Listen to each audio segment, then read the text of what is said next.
Assalamualaikum warahmatullahi wabarakatuh. Saya Diana Damsa, Universitas Bina Mandiri Gorontalo dari Prodi S1 Farmasi. Oke, di sini yang pertama saya akan menjelaskan apa sih yang dimaksud dengan hipertensi. Hipertensi adalah kondisi yang terjadi ketika sejumlah darah dipompakan oleh jantung yang melebihi kemampuan yang dapat ditampung oleh dinding arteri. Kemudian ketika jumlah darah tinggi, komplikasi dapat terjadi tergantung pada hubungan antara jumlah darah dan kapasitas arteri. Semakin banyak darah yang mengalir dan semakin sempit dinding arteri, dan kemudian tekanan darah akan semakin tinggi. Selanjutnya yaitu pengertian dari RAAS. RAAS adalah sebuah sistem dalam tubuh yang berperan dalam meregulasi tekanan darah. Ketidakseimbangan dalam sistem ini dapat mengakibatkan terjadinya penyakit darah tinggi atau biasa disebut dengan hipertensi. Dalam kondisi tekanan darah rendah atau stimulus stres oleh sistem saraf pusat, ginjal akan memproduksi enzim yang biasa disebut dengan renin. Fungsi enzim renin adalah untuk meningkatkan tekanan darah. Selain itu, enzim renin juga biasanya diperiksa untuk menilai apakah terdapat gangguan pada fungsi ginjal. Di dalam tubuh, enzim renin tidak bekerja sendirian, karena untuk mengatur tekanan darah, enzim renin bekerja sama dengan hormon aldosteron dan angiotensin, lalu membentuk suatu sistem yang dinamakan dengan renin-angiotensin atau aldosteron system atau RAAS. Kerja RAAS ini melibatkan berbagai organ, diantaranya yaitu ginjal, paru-paru, dan otak. Kemudian kita masuk di bagian fungsi enzim renin di dalam tubuh, yaitu yang pertama meningkatkan tekanan darah. Hipotensi atau tekanan darah rendah dapat membuat aliran darah menjadi berkurang, sehingga ada organ atau jaringan tubuh yang berisiko kekurangan oksigen. Dan yang kedua yaitu ketika tekanan darah di dalam tubuh menurun, sel-sel khusus di ginjal akan mendeteksi kondisi tersebut, kemudian merespon dengan mengeluarkan enzim renin ke aliran darah.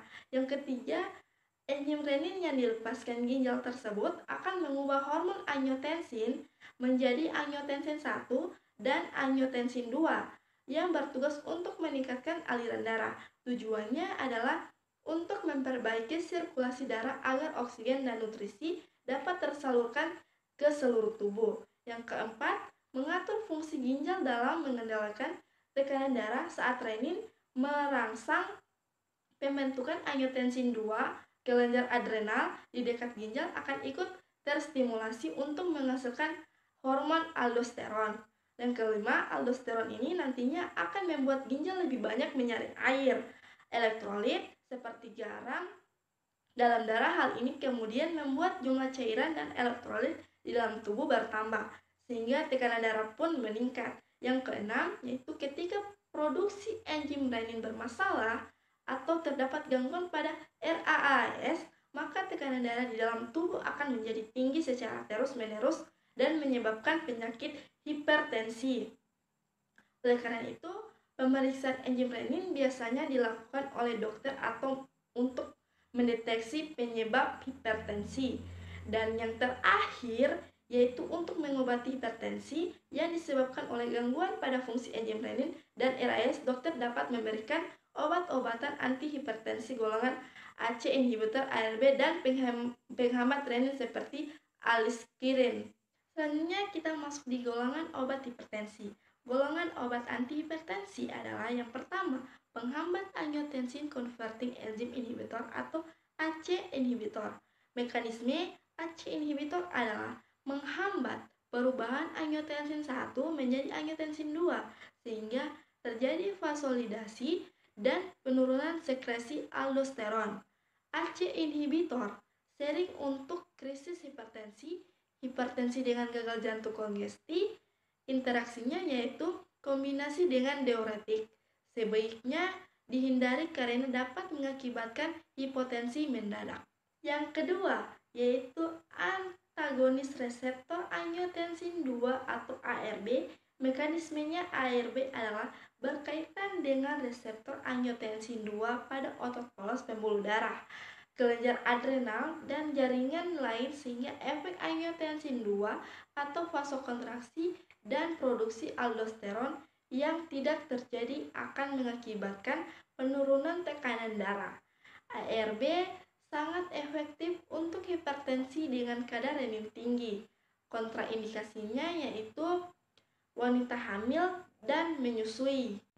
Yang ketiga yaitu penghambat adenoreseptor alfa atau alpha blocker. Mekanisme kerjanya adalah menghambatan reseptor alfa 1 menyebabkan vasolidasi di arteri dan venula sehingga menurunkan resistensi perifer. Alpha blocker baik untuk pasien hipertrofi prostat, memperbaiki insufisiensi vaskular perifer. Yang keempat yaitu penghambat adenoreseptor beta atau beta blocker. Mekanisme kerjanya antara lain yang pertama yaitu penurunan frekuensi denyut jantung dan kontraktilitas miokard sehingga menurunkan curahan. Yang kedua, hambatan sekresi renin di sel-sel ginjal dengan akibat penurunan produksi angiotensin 2.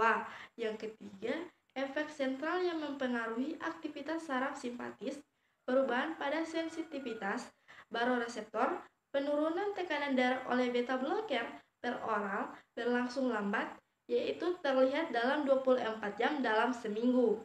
Yang kelima yaitu antagonis kalsium atau CCB. Mekanisme CCB adalah mencegah atau mengeblok kalsium masuk ke dalam dinding pembuluh darah. Kalsium diperlukan otot untuk melakukan kontraksi. Jika pemasukan kalsium ke dalam sel-sel diblok, maka obat tersebut tidak dapat melakukan kontraksi sehingga pembuluh darah akan melebar dan akibatnya tekanan darah akan menurun. Antagonis CA menghambat pemasukan ion ekstra sel ke dalam sel dan dengan demikian mengurangi penyaluran impuls dan kontraksi miokard serta dinding pembuluh. Yang keenam atau yang paling terakhir yaitu diuretik. Mekanisme kerja diuretik adalah meningkatkan ekskresi natrium, air, dan klorida sehingga menurunkan volume darah dan cairan ekstrasel, menurunkan resistensi perifer. Dan kemudian ada golongan diuretik.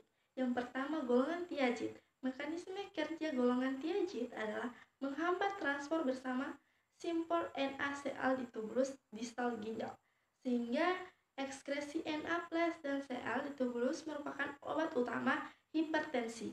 Paling efektif dalam menurunkan risiko kardiovaskular. Dan yang kedua yaitu golongan diuretik kuat atau loop diuretik. Mekanisme kerjanya yaitu untuk bekerja di antara Henle ascendant bagian epitel tebal dengan menghambat transport Na+, K+, Cl dan menghambat resorpsi air dan elektrolit. Diuretik kuat dipilih untuk hipertensi dengan gangguan ginjal yang berat atau gagal ginjal. Dan yang ketiga yaitu golongan hemat kalium. Diuretik hemat kalium dapat menimbulkan hiperkalemia bila diberikan pada pasien dengan gagal ginjal atau bila dikombinasi dengan penghambat ACE/ARB, beta blocker, AINS dengan atau suplemen kalium. Diuretik hemat kalium dihindari bila pasien dengan kreatinin serum lebih dari 25 mg atau DL. Sekian penjelasan dari saya. Wassalamualaikum warahmatullahi wabarakatuh.